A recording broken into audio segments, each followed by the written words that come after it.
I think what it means to be a Hindu in this world is really, and especially in the United States,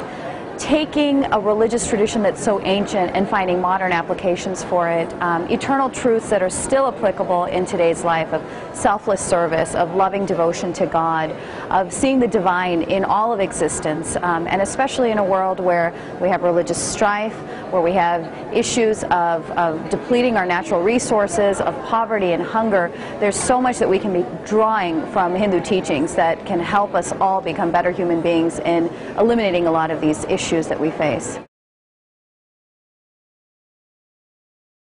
I think as the world becomes smaller, we're kind of seeing two struggles. We're seeing Hindus defining themselves and what they believe in, as well as seeing what other traditions see Hinduism as. And there's a conflict there. And so as the world gets smaller, while there's an environment in which misunderstandings can grow, there's also that opportunity to allay those misunderstandings through interfaith conversations and religious literacy between traditions. For the Hindu tradition as a whole, I think it's, for the diaspora, already we've come in contact with other traditions, but I think as the world gets smaller, even those who still remain in India, where the majority of Hindus are, and other countries as well, Indonesia, Malaysia, Hindus throughout the world are able to engage with one another and feel the universal spirit of the tradition.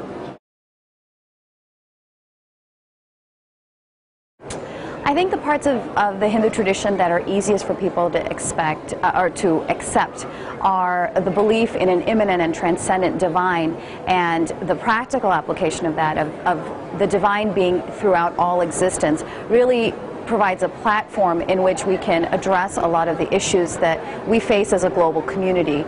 environmental issues, health issues, poverty issues. I think what's most challenging is sometimes the dichotomies that you see in the oughts of religion and the ises of religion, and seeing the practices of the Hindu tradition in India, and seeing some of the social practices that people say. While many of them are cultural and social, what tends to happen is social cultural gets conflated with the spiritual and religious, and primarily issues such as caste or other social ills in India that affect religious traditions across the board do have a tendency, because the religious tradition of India that's the majority is the Hindu tradition, understanding where this universal existence is divine, where that can correlate with some of the social ills that we see, is probably the most challenging.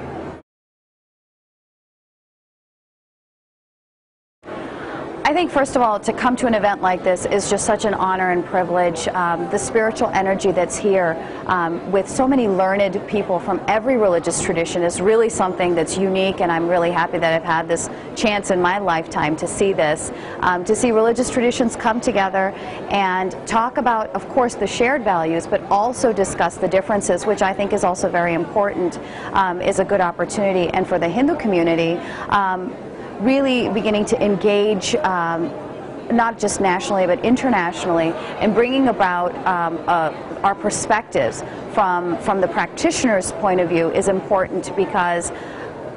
the most of the West has known the Hindu tradition not necessarily through experience but through academic study, and from there you get a sociological or anthropological viewpoint, or maybe even a literary viewpoint, but not necessarily the perspective from those who are believers. And I think that this platform provides a wonderful opportunity for Hindus worldwide to come and share their experiences with a tradition that they draw a lot of inspiration from.